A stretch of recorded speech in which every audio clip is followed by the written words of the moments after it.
నమస్తే అండి.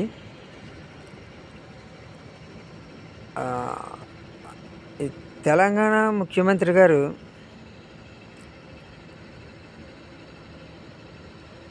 పేదవాళ్ళకి ఏదో ఇల్లు ఇస్తానని చెప్పి 400 ఎకరాల అడవిని తీసేస్తున్నారు కదా. ఒక ఏంటి అక్కడ స్టూడెంట్స్ మాత్రమే అబ్జెక్షన్ చేస్తున్నారు, మిగతా ప్రజలు పెద్దగా ఏమి అక్కడ పట్టించుకోవట్లేదు. ఆ స్టూడెంట్స్కి వెళ్ళి ఆ విద్యార్థులకి కొద్ది సపోర్ట్గా చేయొచ్చు కదా, సపోర్ట్ ఇవ్వాలి కదా అక్కడ ఉన్న ప్రజలు. ఇప్పుడు ఆ మధ్య సీఎం అయిన వెంటనే రేవంత్ రెడ్డి గారు ఏం చేశారు, ఎక్కడెక్కడ చెరువులు ఆక్రమించుకొని, బంజరు భూములు ఆక్రమించుకొని ఈ బిల్డింగ్లు కట్టేసుకున్నారు. అవన్నీ చూసి తీయించారు, డిస్మాంటిల్ చేశారు బిల్డింగ్లు. అప్పుడు అందరూ ఏమన్నారు, అమ్మో నా ఇల్లు తీసేస్తున్నారు, నేను ₹1 కోటి ఎట్టు కట్టుకున్నాను, 2 కోట్లు ఎట్టు కొనుక్కున్నాను, మరి అప్పుడే ఏమి అనలేదు కట్టే వరకు అని రకరకాలుగా మీరు బాధపడిపోయారు. మేము ఎంతో జీవితాంతం కష్టపడిన డబ్బులు పెట్టి రూపాయి పోగేసుకుని ఇక్కడ ఈ అపార్ట్మెంట్ కట్టుకున్నాం, లేదంటే ఈ కొనుక్కున్నాం, నాది ఈ బిల్డింగ్ కట్టుకున్నాం, నాకు 2 కోట్లు అయింది, ₹1 కోటి అయింది, మీరు ఇప్పుడు తీసేస్తే ఎలాగా, ఇప్పుడు మా జీవితం అంతా ఇందులో పెట్టాం అని బాధపడిపోయారు. అంటే మీ ఇల్లు పోతే మీకు బాధ. ఈ 400 ఎకరాల్లోని ఎన్ని నెమళ్ళు ఉన్నాయి, ఎన్ని ఇంకా మిగతా పక్షులు ఉన్నాయి, ఎన్ని లేళ్ళు ఉన్నాయి, ఇంకా ఎన్ని 400 ఎకరాలు అంటే ఎన్ని జీవులు ఉంటాయి, అడవి అంటే రకరకాలు ఉంటాయి, పాములు, చీమలు, పక్షులు, జంతువులు, కుందేళ్ళు, ఆయనట్టు ఇది కొన్ని నక్కలు. ఏందయ్యా ప్రజల అడవి క్షేమంగా ఉంటేనే అక్కడ ఉన్న మనుషులు కూడా క్షేమంగా ఉంటారు. చెట్లు లేకపోతే ఎంతోమంది చెట్లు నాటుతున్నారు, ఫార్లాండ్ కూడా.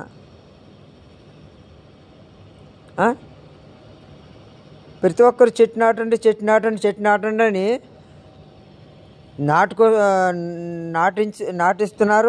నాటుతున్నారు, చెప్తున్నారు, ఎప్పుడు చేస్తున్నారు.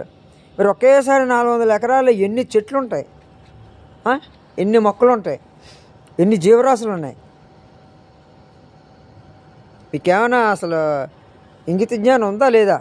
అంటే మీకు ఇల్లు ఇచ్చేస్తే సరిపోదు అనమాట. నువ్వు 10 కేజీలు మొయ్యరా అంటే మొహేత్తో, 100 కేజీలు అయితే మొయ్యగలవా? మొయ్యలేవు కదా. అప్పుడు ఎందుకు ఎక్కువ మంది పిల్లలకు అనుకోవడం? మీ దగ్గర ఉన్న మీకు సంపాదించిన దాన్ని బట్టి, మీకు ఉన్నదాన్ని బట్టి పిల్లలకు అనుకోవాలి.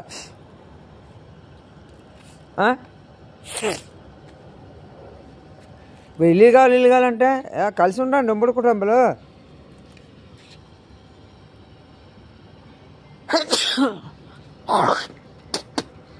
అంటే మీకు ఇల్లు ఇస్తానన్నారని సీఎం గారు, అప్పుడు ఈ స్టూడెంట్స్కి మీరు సపోర్ట్ చేయట్లేదా ఏంటి?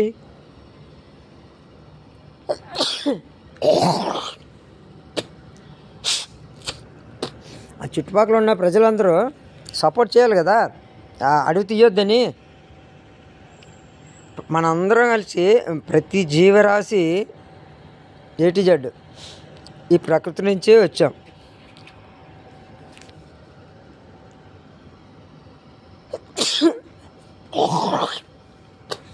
మరి ఆ ప్రకృతిని నాశనం చేస్తుంటే, మన ప్రకృతి నుంచి వచ్చి ఆ ప్రకృతిలోని బ్రతుకుతున్నాం,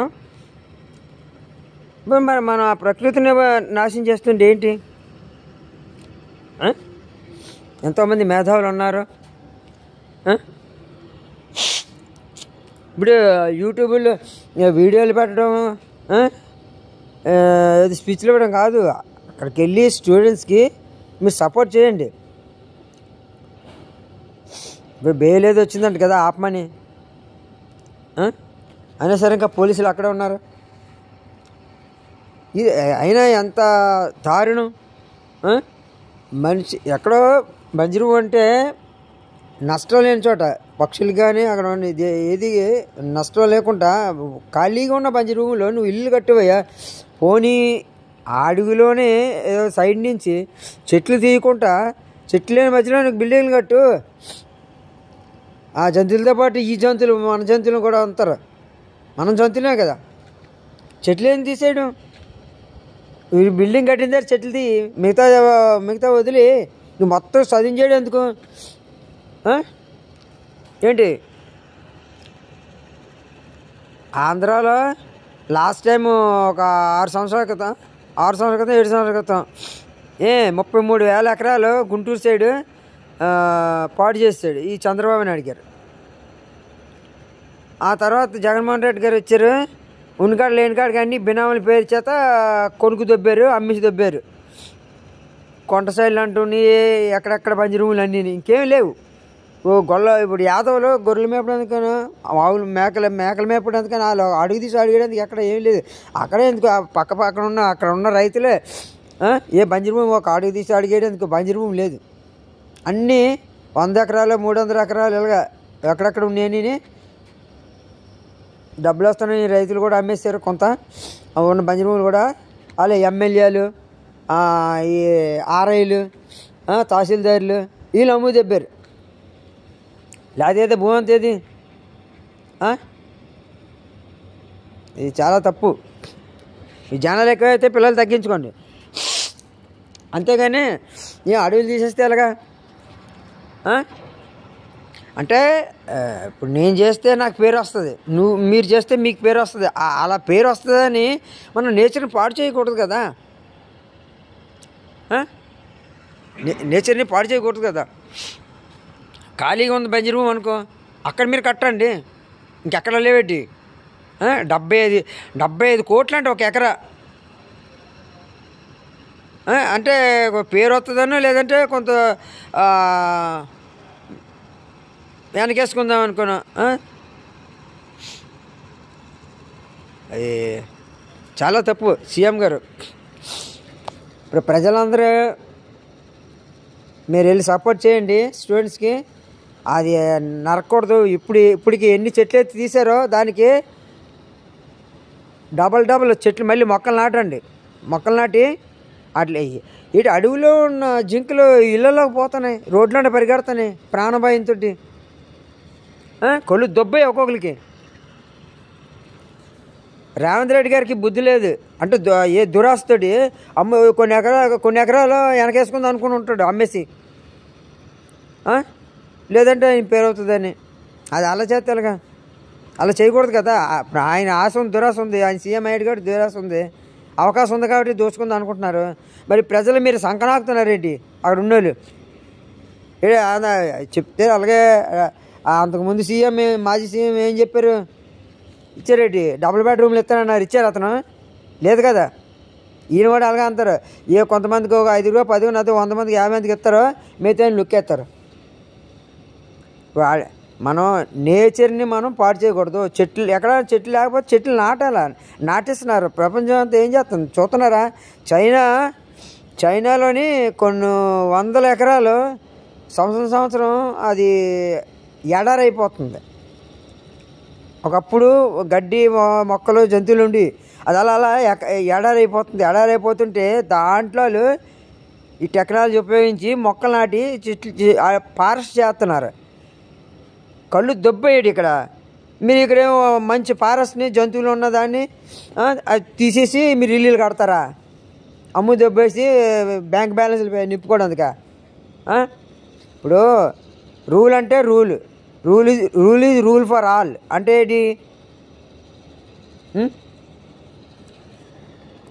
రూల్ అనేది ఒకరికి కాదు, నాకు రూలు నీకు రూలు ఉండదు, అందరికీ ఒకటే రూల్ అనమాట. కాబట్టి ఇప్పుడు 1998లో సినిమా షూటింగ్ కోసం ఏదో ఒక చోట సల్మాన్ ఖాన్ గారు ఏదో ఒక డీర్ని ఏదో చంపేశారని, ఒక జింకనేది చంపారని ఆయన మీద కేసు అయింది 1998లో. అది ఎప్పుడు 2006లో ఆయనకి బెయిల్ దొరికింది. ఒక జింకను చంపినందుకే అన్ని సంవత్సరాలు ఆయన జైలు పెట్టారు. మరి ఇప్పుడు ఎన్ని నెమ్మలు చచ్చిపోయి, ఎన్ని జింకలు చచ్చిపోయి, కుక్కల చేత చంపబడినవన్నీ, మనుషులు ఇళ్ళలో దూరిపోతే వాళ్ళు చంపు తినేవన్నీ, ఆ అడవిలో చనిపోయినవన్నీ. ఇప్పుడు రేవంత్ రెడ్డి గారికి ఎంతమంది సలహా ఇచ్చారు? ఈ సలహా ఆ టీంని, ఈ రేవంత్ రెడ్డి గారిని ఇమీడియట్గా మీరు అరెస్ట్ చేయాలి. మనిషికి రూల్ ఏంటి? నాటకాలు చేస్తున్నారా? రూల్ అంటే రూలే. ఇమీడియట్గా వాళ్ళని బుక్ చేయండి, కేసు పెట్టి వాళ్ళు బొక్కలేయండి, వెయ్యాలి. ఒక జింకను చంపినందుకు సల్మాన్ ఖాన్కి అన్ని సంవత్సరాలు జైలు వేసినప్పుడు, అంత శిక్ష వేసినప్పుడు, ఈయన ఇన్ని జింకలు చంపినా, ఇన్ని నెమలు చచ్చిపోయి, ఎన్ని కుందేలు చచ్చిపోయి, ఎన్ని నక్కలు చచ్చిపోయి. ఆ వీడియోలు కూడా ఉన్నాయి కదా, జింకలు చచ్చిపోయి ప్రాణభయంతో రోడ్లంటే పరిగెడుతున్నాయి, ఇళ్ళల్లో దూరిపోతున్నాయి. వాటికి ఎందుకు అంత కష్టం? హక్కు ఈ భూమి మీద జీవించడానికి ప్రతి జీవికి ప్రతి పురికి, ప్రతి దానికి హక్కు ఉంది. వాటి ఇల్లుని మనం తీసేయడానికి, నీకు ఇల్లు అవసరం అయితే వాళ్ళ ఇల్లు తీసేస్తారా? వాటి ఇల్లు, జంతువుల పక్షులతో వాళ్ళకి ఇల్లు తీసేస్తారా? అవి లేని చోట నువ్వు అదే ఏ పుళ్ళు సింహాలు ఉంటే మీరు వెళ్ళి జబర్దస్తికి వెళ్ళి తీసేయగలరా? ఎలిఫెంట్లు అంతే, అవి తిరగబడిన అవి అంతే. ఆ మూట్లో ఏమైనా తిరగబడిన మీరు అయిపోయి ఇన్ని మిషన్లు తీసుకెళ్ళి తీసేస్తే రాత్రిని వెళ్తే అవి ఏనుగులో ఉంటే దోలు తీర్చేసినాయి మీకు. దయచేసి తెలంగాణ ప్రజలందరూ ఇప్పటికైనా పర్వాలేదు, మీకు కోర్టు వాళ్ళు ఆపింది కాబట్టి, పని ఆపింది కాబట్టి మీరు అలా వెళ్ళి సపోర్ట్ చేసి స్టూడెంట్స్కి ఎన్ని చెట్లు తీసారో అన్ని చెట్లు వెళ్ళి తిరిగి నాటించండి, నాటాలి. లేదంటే ఈ ప్లాన్ ఇచ్చిన వాళ్ళకి, ఆ సీఎం గారికి లైఫ్ ఉండదు. మీ చేసిన పాపం పోవాలంటే నేను చెప్పినట్టు చేయండి. ఇప్పుడు మళ్ళీ తిరిగి మొక్కలు నాటండి, అక్కడ విరమించుకోండి. ఇల్లు లేకపోతే పర్వాలేదు, మీరేం పేదవాళ్ళకి ఇల్లు ఇవ్వాల్సి లేదు. అలా ఉంటారు 3 కుటుంబాలు. నాన్న ఒకటే, మీరు ఒకటి, ఎవడైనా ఒకటే. నేచర్ని తీయకూడదు. ఆంధ్రాలో 33,000 ఎకరాలు పాడు చేశాడు ఇప్పుడున్న సీఎం చంద్రబాబు నాయుడు గారు. ఇలాంటి వాళ్ళందరికీ కర్మ అంటూ ఉంటుంది, ప్రతి ఒక్కరికి, మనందరికీ. మనం చేసే మంచి చెడులు బట్టి అంటే అనుభవిస్తారు. దాన్ని బట్టి ప్రజలు కూడా ఒకళ్ళు చేసిన తప్పుకి 100 మంది చుట్టుపక్కల ఉన్న వాళ్ళందరూ, ఇప్పుడు ఈ రాష్ట్రంలో సీఎం తప్పు చేస్తే రాష్ట్రంలో ఉన్న ప్రజలందరికీ అది మంచి చేస్తే మంచి జరుగుతుంది, చెడు చేస్తే చెడు జరుగుతుంది. చెడు చేసినట్టే. 33,000 ఎకరాలు అంటే మాట, ఎంత పంట పోయింది. సరే, ఇప్పుడు దయచేసి తెలంగాణ ప్రజలందరూ మీరు ఆ స్టూడెంట్స్ సపోర్ట్ చేసి కంపల్సరీగా, ఎలాగ ఆల్రెడీ కోర్టు ఆర్డర్ తెచ్చారు, ఆర్డర్ ఇచ్చింది మీ పని ఆపమని, ఆపారు. సో ఇమ్మీడియట్గా వెళ్ళి మొక్కలు నాటించండి. మధ్యలో ఈ సోలార్ బట్టి ఆటోమేటిక్గా మోటార్లు కూడా, ఎండాకాలం మరి వాటర్ ఉండాలి కదా పక్షులకి జంతువులకి, మీకు పనిష్మెంట్ ఏమంట. ఇది కూడా చేయాలండి, అక్కడక్కడ చేయించండి. రేవంత్ రెడ్డి గారు, అదే సీఎం గారు, తెలంగాణ సీఎం గారు, మీకు నమస్కారం అండి బాబు. మీరు నన్ను ఎవడూ నమ్మట్లేదు, నన్ను ఎవడూ నమ్మట్లేదు. ఎవడూ నమ్మడు, మనం పొట్టోళ్ళని ఎవరు నమ్మరు. కాబట్టి మీరు చాలా తప్పు చేస్తున్నారు. ఇప్పుడు కానీ పర్వాలేదు, ఆపేసి మీరు మొక్కలు నాటండి. అక్కడ వీలైతే సోలార్ మోటార్లో పెట్టి వాటర్ ఆటోమేటిక్గా ఏ రోజుగా రోజు కొన్ని గంటలు తోడేటట్టుగా బోర్లే తీసి అక్కడక్కడ